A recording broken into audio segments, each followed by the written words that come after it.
Welcome to the my channel. आज हम Indian economy on the eve of independence का video देखने वाले हैं। यह बहुत आसान शब्दों में मैंने कोशिश करी है कि आपको बताए। ये जो चैप्टर है ये development experience and economic reforms in 1991 unit में से है, जो कि 12 मार्क का है।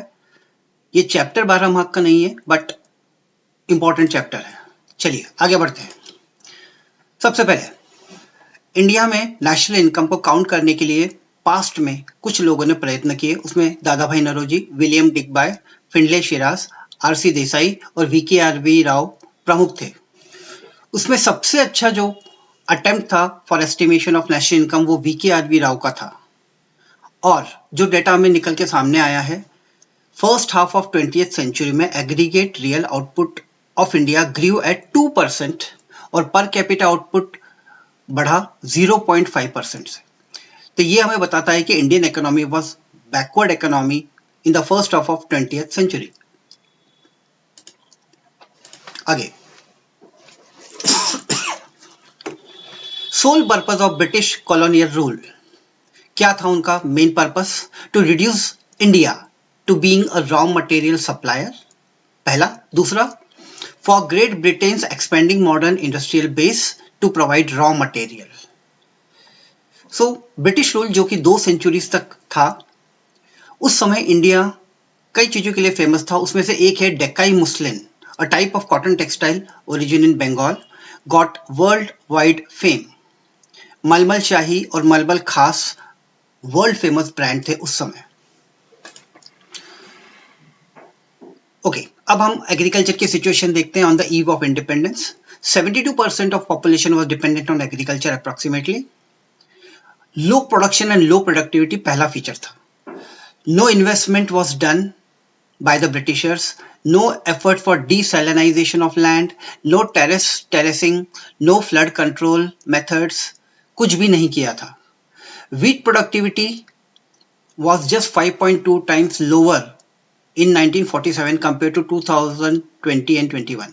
Rice productivity was low by 4 times. Second point, exploitative land settlement system. Zamindari system जो कि बंगाल में शुरू हुआ था और राइट वाली सिस्टम ये मेन लैंड सेटलमेंट सिस्टम थे। And zamindars were the intermediaries and were the permanent owners of soil. Profits shared by the zamindars and the zamindars used to pay fixed amount to the government and this gave them the right that they can freely exploit the Indian farmers. Nearly 20% of produce was also taken many a times as tax or lagan by the zamindars. Tillers मतलब जो वहां खेती करते थे जमीन पे, were converted into landless labourers. Next point, Britishers went for forced commercialization. What is commercialization?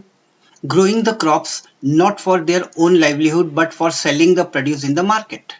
So farmers were forced to grow commercial crops, जैसे Indigo इसमें बहुत कॉमन एग्जाम्पल है जो कि ब्रिटिश टेक्सटाइल के लिए जरूरी था।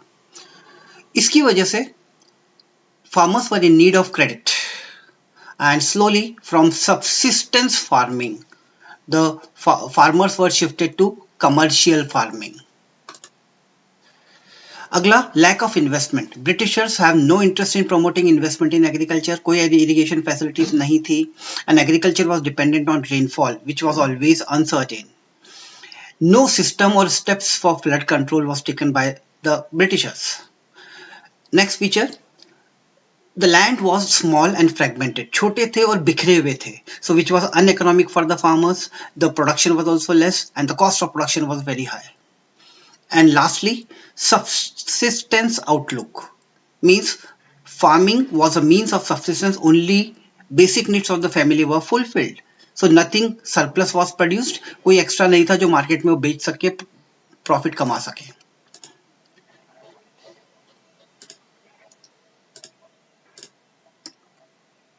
आगे, जमींदारी system which is a land revenue system in India introduced by Britishers was started by Lord Cornwallis in 1793. This gave rights to the intermediaries और उन इंटरमीडियरीज का नाम था zamindar. They used to collect taxes from peasants और farmers. And zamindars were the owners of the land and peasants जो खेती कर रहा है वर टेनेंट्स, किराएदार. Zamindars were responsible for paying a fixed tax to the British even if the yield was poor. So अगर उन्होंने tax Britishers को timely पे नहीं किया तो उनका जमींदार का जो पोस्ट था वो ब्रिटिशर्स ले लेते वापस. अब इसके एडवर्स इफेक्ट, गलत इफेक्ट क्या हुए इंडिया में? Number 1, exploitation of farmers. It was done bye the zamindars. Second, high rates of land revenue. Many a times zamindars were taking 50% of the produce as the tax lagan. Tillers जो खेती कर रहे थे अपनी खुद की जमीन पे, they became landless because the land was then taken by the landlords. The land policy made by the Britishers was against the farmers. तो ये 4 पॉइंट है adverse effects of zamindari system के. अब हम चलते हैं इंडस्ट्रियल सेक्टर की तरफ. What was the state of Indian economy with reference to industries? सबसे पहले, during British time, there was decline of handicraft industry. India was known for the handicraft industry, but Britishers systematically destroyed, and they did not allow any modern industry to come up in India. दूसरा, there was lack of capital goods industry. याद रखना, capital goods industry वो होती है जो industry दूसरी industries को machines और टूल्स प्रोवाइड करती है, वो इंडिया में नहीं थी. There was hardly any capital goods industry, did not promote capital goods industry. They wanted Indians to be dependent on Britain for capital goods or equipments. Third, low contribution to GDP. Country का जो GDP था उसमें industries का contribution बहुत कम था. हमने starting में ही देखा है कि हमारी इकोनॉमी 2% से ग्रो कर रही थी during British time. So the contribution to GDP was low. Next, limited role of public sector. Public sector is the sector which is owned, controlled, managed by the government. Very few industries were there in the public sector. Railways, power generation, communication, ports and departmental undertakings. बस यही थे. तो what was the state of industrial sector? हम 4 heading में अगर लिखना चाहे तो decline of handicraft industry, lack of capital goods industry, low contribution to GDP, limited role of public sector. अब हम देखते हैं reasons for decline of handicraft industry. क्या reason था? First of all, discriminatory tariff policy. Means if you are exporting or importing to Great Britain, then there was no taxes to be paid. But if you are exporting or selling to other countries other than Britain, then there was very high tax to be imposed. So, what was the discriminatory tariff policy? It allowed free export of raw material from India and free imports of final goods of Great Britain. A heavy duty was imposed on export of Indian handicraft except 3 countries. कौन कौन से 3 country में आप export कर सकते थे? China, Ceylon मतलब present day Sri Lanka, Persia मतलब प्रेजेंट डे का Iran. Modern industry operating during independence. अगर हम देखें, सबसे पहले cotton textile mills were there in India, which was mainly dominated by Indians. They were the owners, and it was mainly concentrated in Gujarat and Maharashtra. Jute mills, they were mainly dominated by the foreigners and were in Bengal. तीसरा, TISCO, which was set up by Jamshedji Tata in 1907 in Jamshedpur, Bihar. It was the only big industry. तो ये year याद रखना, 1907 was the year in which the TISCO was set up. Next, modern industry started coming up during second half of 19th century and development confined to cotton and jute mills only.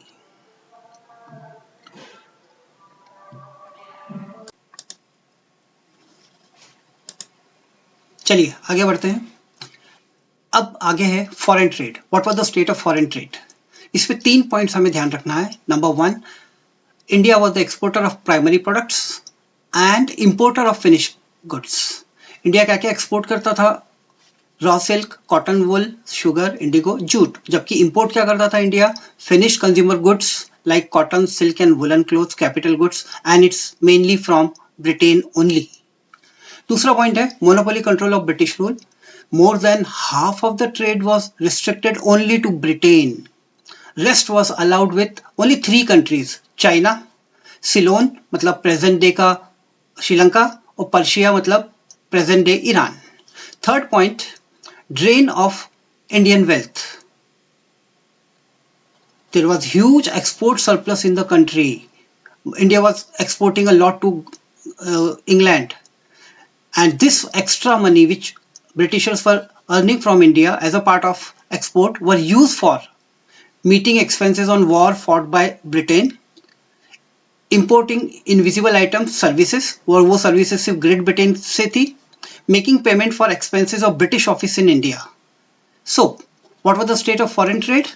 India was exporter of primary products and importer of finished goods. Number 2, monopoly control of British rule. और third, drain of Indian wealth.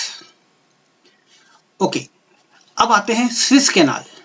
Swiss canal was opened in 1869 and इससे क्या हुआ? It provided direct route for trade with India. ये year याद रखना, 1869.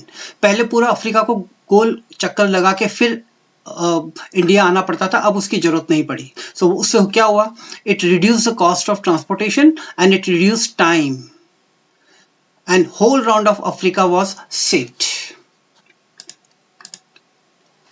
अब हम चलते हैं demographic profile. What are the state of demographic profile? सबसे पहले high birth rate and death rate. Birth rate in India was 48 per 1000, approximately इस समय है 16. डेथ रेट उस समय था 14 पर 1000, अभी है 6.6 and there was large scale poverty. दूसरा, लो लिटरेसी रेट. कंट्री का ओवरऑल लिटरेसी रेट था ओनली 16% और फीमेल लिटरेसी तो और भी कम था 7%. उस हिसाब से mail literacy became 25%. At present अगर हम देखें तो लिटरेसी रेट इस समय करीब 77.7 है और फीमेल लिटरेसी इस समय 65.46 और मेल लिटरेसी इस वक्त है 82.14.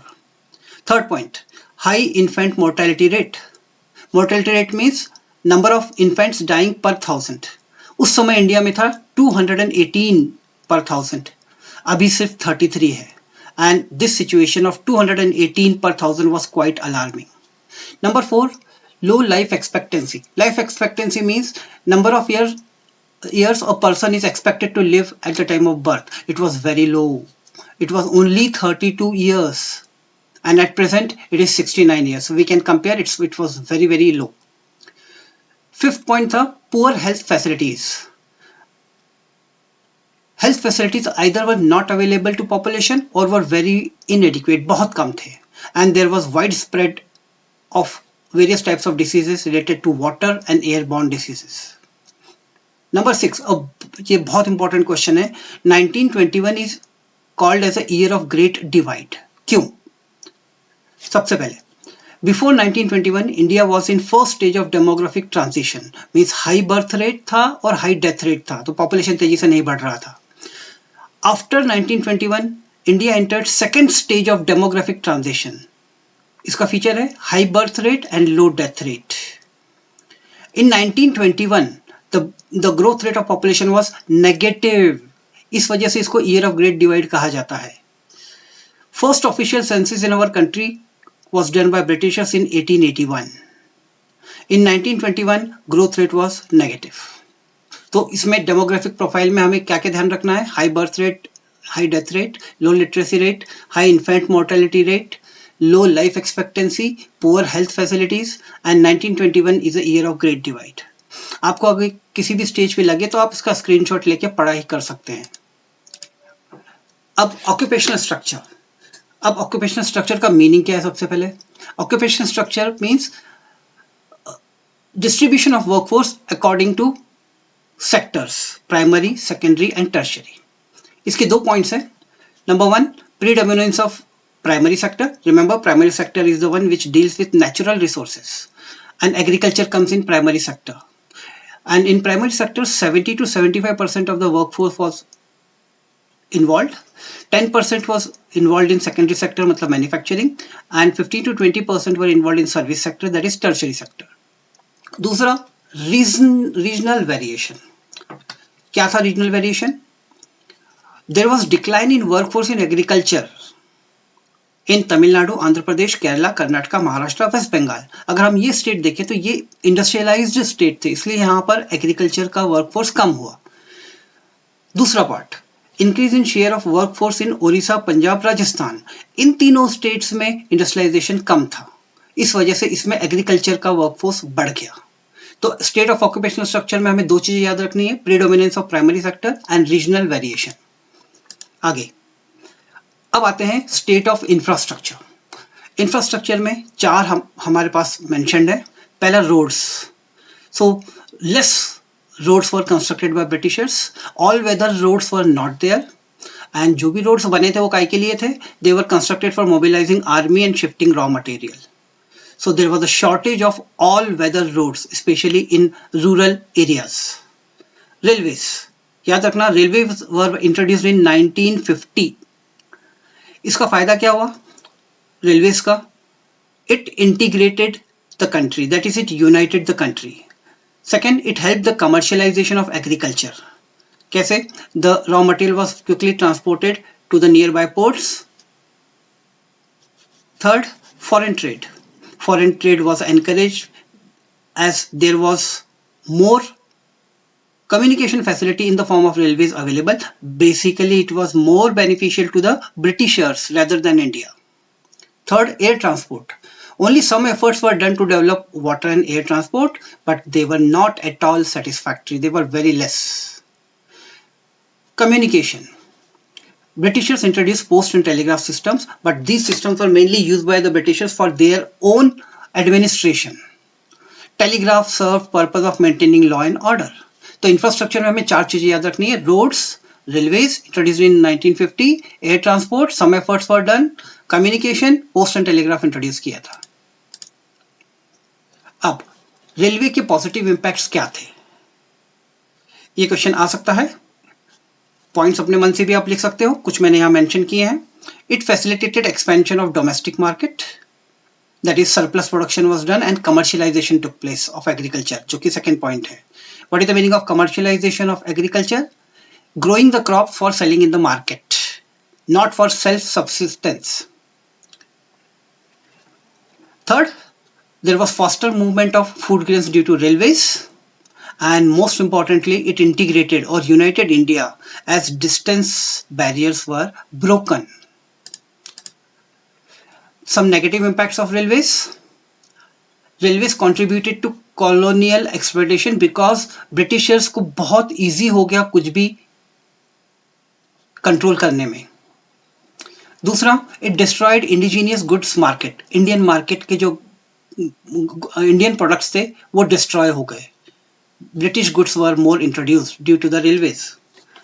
Third, spread domestic market for Britishers product. So railway की वजह से ब्रिटिशर्स के लिए बहुत इजी हो गया कि हम उनके प्रोडक्ट्स इंडिया मार्केट में सेल कर सके। अब आगे, what are the reasons behind decay of handicrafts? Remember, India was known for its handicraft industry. तो क्यों हैंडीक्राफ्ट्स डिके हुआ? सबसे पहला, डिस्क्रिमिनेटरी टैरिफ पॉलिसी। डिस्क्रिमिनेटरी मतलब पार्शियलिटी। कैसे? देखो, the import of British industrial products in India were tariff free, and इसके अलावा heavy duty was placed on export of Indian handicraft products. So अगर आप ब्रिटिश को छोड़ के कहीं भी एक्सपोर्ट इंपोर्ट कर रहे हो तो बहुत ज्यादा टैक्स देना पड़ रहा था। दूसरा रीजन था vanishing princely courts. Britishers destroyed the various kingdoms in India.